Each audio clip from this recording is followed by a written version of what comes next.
Yusuf, a renowned merchant of Baghdad, was lost in his business and travels like every day. But a strange journey changed his entire life. Maryam, a mysterious girl who came just to help him. But with a hidden truth. The girl who had made her place in Yusuf's heart, one day suddenly disappears from his world, leaving behind an empty heart and unanswered questions. Was Maryam a human or an angel? Why did she promise Yusuf that he would never see her real face, and will Yusuf's one mistake of trying to see Maryam's face change his entire life? In this emotional and spiritual journey, Yusuf will have to face himself and the truth of his love. This is a story of mystery, love and lost hopes. To know what happened, watch the full video, and before that subscribe to our channel. Let's begin.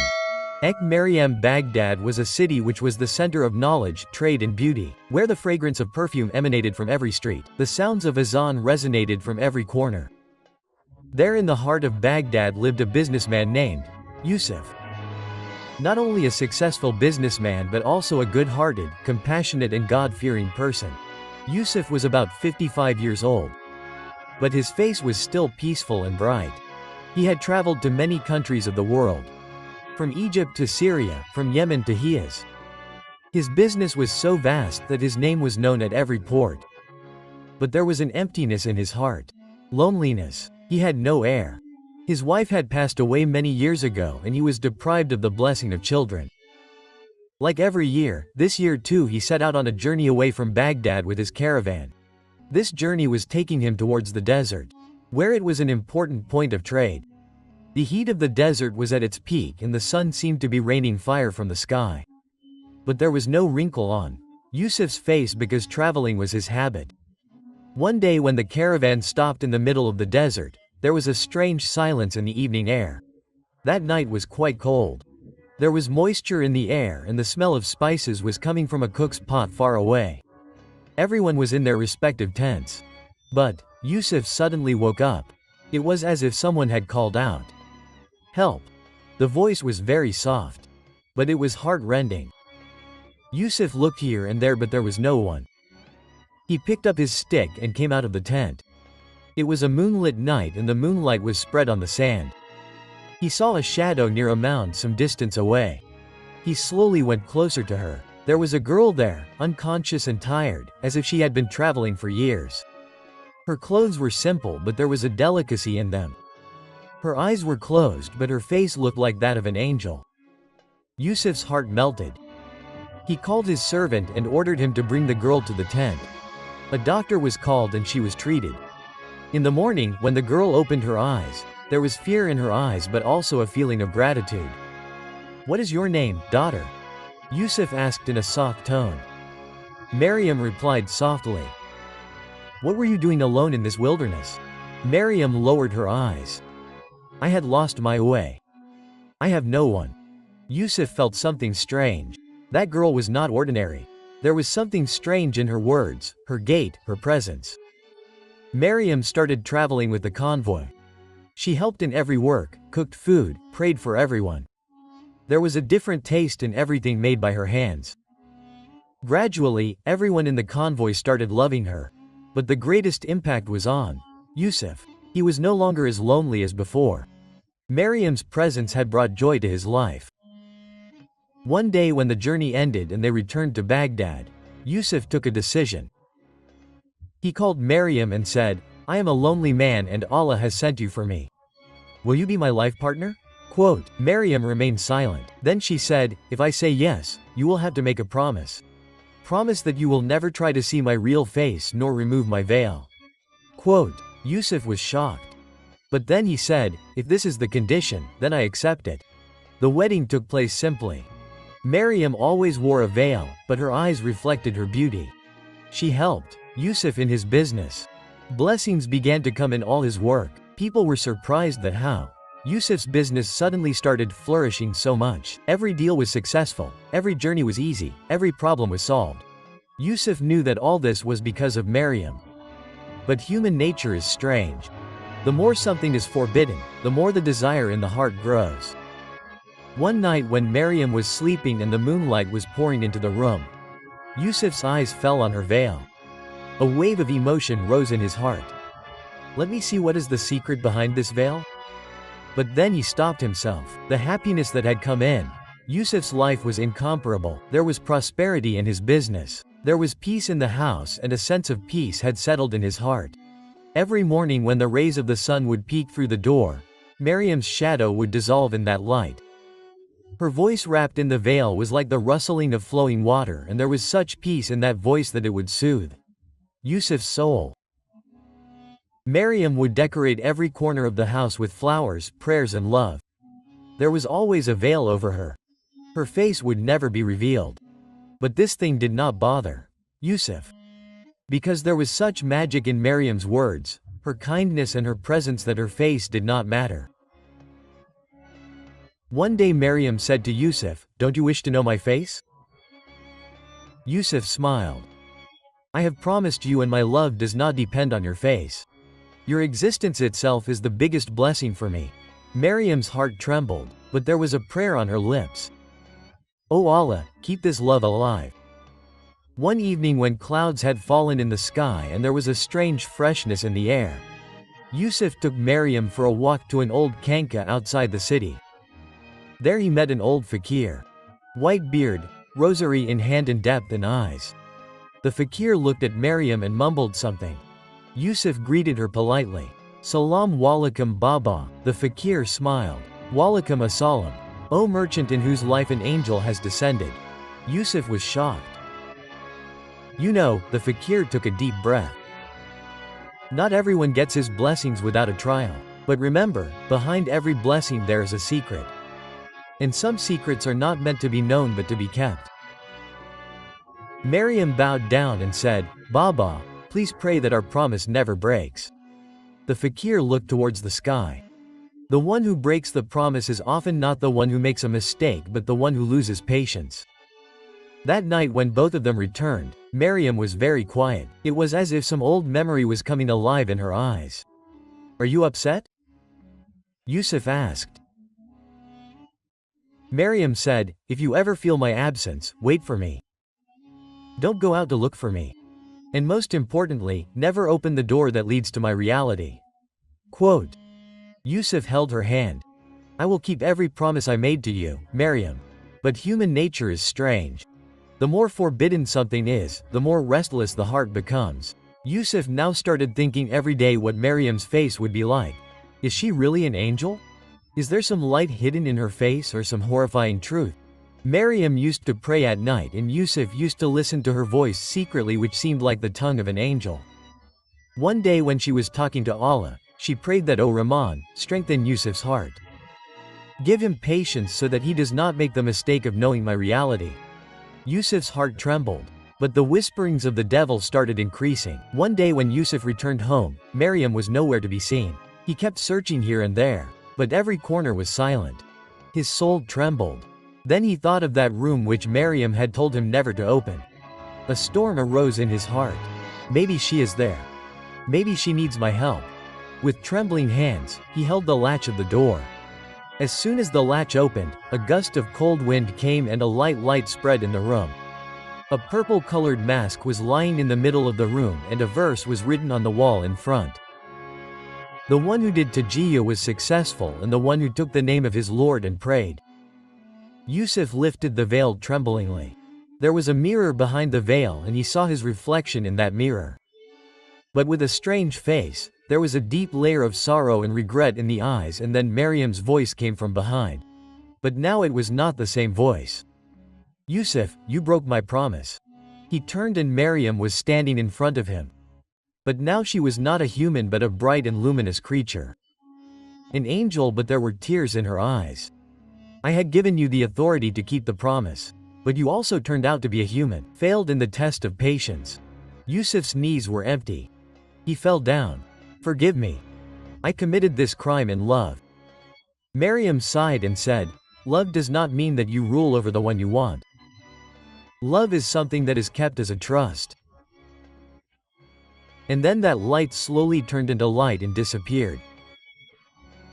After that, No laughter ever echoed in that house of Baghdad.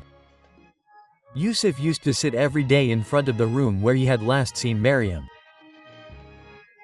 Every morning he would pray, "O Allah, give me the patience that I have lost," and every night the memory of Maryam would make him cry.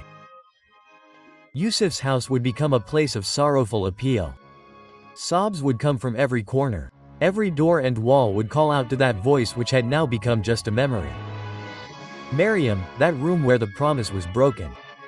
Now it was closed forever. Yusuf would often sit on the floor in front of that door. Head bowed, regret in eyes and prayer on lips. "O Allah, return my Maryam to me." Every night he would pray for this. Sometimes he would prostrate, sometimes he would turn towards the Qibla with tears. But the heart knew that one who goes away once does not return like this. One day when dark clouds had gathered in the sky and there was a strange rustling sound in the air, Yusuf heard an old voice. That fakir, the same old man with a white beard who had mumbled something on seeing Maryam that day, then came to his door. "Tajre Baghdad, are you still worried about business or has the time come for repentance?" Yusuf replied in a trembling voice. "Now I do not have business, I only have regret, Baba." The fakir looked into his eyes. Every person is forgiven for his sins. But some punishments are destined in this world. So that everyone gets it. "Can I get Maryam again?" Yusuf asked in a trembling voice. The fakir closed his eyes. Maryam is no longer in the human world. She has left for the spiritual destination. But if you have true repentance and the boat of loyalty has the rudder of patience, then maybe only Allah will hear your plea. "What should I do?" "There is a valley on the other side of the desert. Wadi Kufi. Spiritual creatures exist there. But not everyone can reach there." The very next morning, Yusuf distributed all his wealth among the poor. Wearing old clothes, carrying only a travel bag and the Holy Quran, he left for the valley where he might find Maryam's spiritual shadow. The journey was not easy. Sandstorms, silence of the night and devilish illusions tested him at every step. One day, when he fell hungry and thirsty in the desert, suddenly a shadow came close to him. An old scholar with a wooden stick in his hand and light in his eyes. "Who are you, traveler?" The scholar asked. "I am a sinner searching for my love." The scholar said, "If you want the path of love, then get up at the third quarter of the night, do ablution and bow down before Allah. Your path will open only when your Lord is convinced of your truthfulness." Quote. That night, Yusuf, who prostrated on the sand, cried from his heart for the first time. He did not search for Maryam but asked for Allah's mercy. "O Allah, if there was any trouble in my love, then I accept the punishment. But if my love was pure, then let me hear her voice just once." The next day when the sun rose, the door of the temple opened in the desert. As soon as he entered there, Yusuf felt as if the wind was also reciting tasbih. The sound of the waterfalls echoed with Subhan Allah. He moved ahead and reached a place where light was spread in the air. There was a place like a dargah in front, without doors, but the sound of fairies was everywhere. Then he heard a voice, the same voice that was echoing in his heart for months. Yusuf turned and Maryam's divine shadow was standing in front of him. "I know you cannot come back." Yusuf said. Maryam smiled. "You were patient in love, repented and searched for a way. Allah has given me the choice. If I want, I can return to the human world once, but only for one night. Even one night is enough." Yusuf sighed and said, "If only I could see you prostrating again." That night, when the moon of Shab-e-Qadr appeared in Baghdad, the lights of Yusuf's house lit up again. People were shocked. Sounds of prayers were coming from that deserted house. Yusuf and Maryam lived that one night. A moment wrapped in prostration, love, prayer and tears. Maryam said for the last time, "Now whenever you read the Quran, you will hear my voice." And then she disappeared in the light. After that Yusuf never married. Never did business. He only prayed and would head towards the same valley every day. That night of Shab-e-Qadr, every moment had entered Yusuf's life as a gift of centuries. The last sight of Maryam, the sweetness of her words and her spiritual presence had now become a part of Yusuf's existence. But now the purpose of life was something else. Ibadat, Taba and Owafa. People had now stopped calling him by his old name. In the streets of Baghdad, in the dargahs and in the markets, people now called him a saint who sacrificed his love in the way of Allah. His real name had become Abu Yusuf al-Khalid. Khalid means the one who lives forever, because people believed that his love and patience would never end. Whenever he opened the Holy Quran, Maryam's voice would resonate, soft and soul-touching. Ira bism rabji kalka pado opni rab k nam jo creator high. This was the same voice which was the sign of Maryam's spiritual presence. Every day of Yusuf now passed in recitation, worship and in the company of dervishes. After many months, one day that white-bearded fakir came to him again. Abu Yusuf greeted him respectfully and sat at his feet. Baba Yusuf said, "Now tell me if I can meet Maryam again?" The fakir took a deep breath. She is now inside you. Her loyalty, her spiritual mercy will now become the means to take you to the destination of your destiny. But now you will have to leave Baghdad. Where will you have to go? Yusuf asked. Towards the valley of Hiyas. There is a holy place where the light of love and worship meet. There you will find a sign that will take you to the last trust of Maryam. Abu Yusuf prepared for the journey. There was only a bag in which there was the Holy Quran, some dates, a cipher and Maryam's veil wrapped in sandalwood. He gave the keys of his house to an orphan boy and said that mercy resides in this house. Keep it inhabited. The streets of Baghdad bid him farewell with tearful prayers. Moving towards Hiyas, Abu Yusuf passed through many desolations. Everywhere he faced some test or the other. Sometimes hunger, sometimes thirst, sometimes threats from wild animals and sometimes questions arising within himself. One night when he stopped near a deserted well, he had a dream. Yusuf, if I want to meet my soul again, then first of all I will have to wash away the spiritual dirt inside me. I will have to sacrifice everything. Even love. That night passed in prayers and tears. There was a valley of rocks in the mountains of Ihaz, where even the rays of the sun seemed spiritual. There was a small tomb, made of white marble on which no name was written. Only one verse was engraved. Would tawakkal Allah f hasbahu, whoever believes in Allah is enough for him. This was the same place where the sign of Maryam was hidden. An old dervish was sitting there. Eyes closed, rosary in hands and prayer on lips. Have you come to fulfill the promise of Maryam? The dervish asked without opening his eyes. Yes, I am Yusuf. The dervish placed something wrapped in a velvet cloth in his hand. This was his last trust. Abu Yusuf opened the cloth. There was a soft pink flower in it which was not dry but fresh, soft and fragrant. How is this possible? Yusuf asked in surprise. Maryam had placed this flower in the spiritual valley, with this prayer that when Yusuf completes his journey of loyalty, he should get the last sign of my love. Will I be able to see her again? No, not in this world, the dervish replied.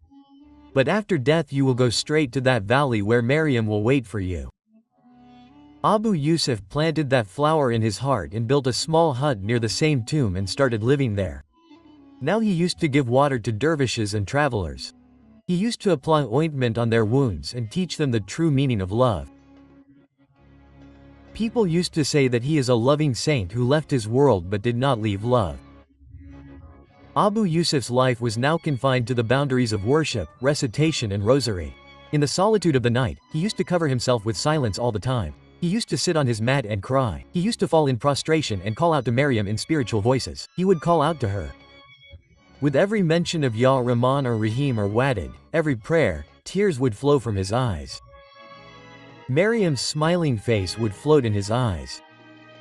He knew that this love was now spiritual and he would get its reward not in this world but in the hereafter. With time, Abu Yusuf's knowledge also increased. He not only paid attention to the recitation of the Quran but also studied Arabic, Persian and Hadith deeply. He felt Maryam's presence in every verse, every hadith. Many times when he would read the Quran till late at night, he would feel as if Maryam herself was sitting next to him. Like a soul, like a fragrance lost in the air. During this time, travelers, fakirs and students from far and wide started reaching his hut. Every visitor would come with a burden of his heart and seek relief in the words of Abu Yusuf. He would say in a soft tone that if you fall in love with Allah, then all the loves of the world seem pale. Be patient, pray and surrender your sorrow to Allah. One day when hot wind was blowing and sand was flying inside the hut, a stranger came to Abu Yusuf. His face was covered with dust and dirt. Lines of pain were clearly visible in his eyes. He fell on the floor and said while crying, "O Sufi Baba, my love has been taken away from me. My heart is broken. Now I want to die." Abu Yusuf picked him up, gave him water to drink and while caressing his head lovingly said, "Son, love is not just about getting. Love is about sacrifice. Look, I too lost Maryam, who was dearer to me than my life. But I surrendered my sorrow to Allah. When your heart breaks, understand that Allah is grooming it with His own hands." Tears kept flowing from the eyes of the stranger and then he vowed to follow the path of Allah. One evening when Abu Yusuf was busy in prayer, suddenly the fragrance of roses also spread inside the hut. He understood that Maryam's soul was near. He put his head in prostration and called out in a choked voice, "O Maryam, my love, be the answer to my prayers." That night he saw Maryam in his dream. A luminous face in white clothes and the same love in her eyes that had shone in the desert years ago. Maryam said to Yusuf, "Be patient, your love has been accepted in the court of Allah. We will meet in the end. There are still some more tests left." Tears flowed from Abu Yusuf's eyes. The wheel of time kept turning. Old age was clearly visible on Abu Yusuf's body. The nights became long and lonely. But his spiritual strength did not decrease. One day a caravan came. There were some robbers who had returned after committing robbery. One of the young men was badly injured. Seeing his condition, everyone left him and went away. Abu Yusuf picked him up, brought him to his hut, washed his wounds, fed him and kept praying sitting at his head all night. By morning, the young man opened his eyes. He saw a light on Abu Yusuf's face which he had never seen before. "Who are you?" The young man asked. "I am a sinner who asks Allah for proof of the truth of his love." Abu Yusuf said smilingly. The young man repented by falling in prostration there and decided to change his life. After crossing years of loneliness, the fire of love, the river of patience, one day Allah accepted his prayer. One night when the stars were twinkling in the sky and there was the fragrance of roses in the air, Abu Yusuf did his last prostration. "O Rahman, O Rahim, now unite my soul with the soul which I had sacrificed for your love." His soul became free from his body. As soon as his soul left the body, he found himself in a Noorani garden. There, light was raining on the trees. Rivers of milk and honey were flowing. A voice came from a distance. Yusuf turned and Maryam was standing in front of him. He ran towards her with the same smiling, divine face. Both of them extended their hands towards each other and were engulfed in spiritual embrace. The love of Abu Yusuf and Maryam, which was left incomplete in this world, was completed in the end. Their souls were united forever in the gardens of heaven. Where there was no sorrow, no loneliness, there was only love, mercy and light. The story of Abu Yusuf taught us that love is not only between human to human but it should also be for God. When we use our patience and love on the right path, we get its fruits in this world and the hereafter. This story reminds us that if our heart is connected with true love and worship, then we are never alone. And one day when we need it the most, God returns us with His guidance and love. O Lord, bless us all with your mercy and love and give us the ability to follow your path. Give us the courage to love for your sake and make us worthy of love like Maryam. Amen. Like the video so that we get more encouragement. Share it with your friends and family so that more people can also learn from this incident. Subscribe to the channel and press the head bell icon so that you can join us.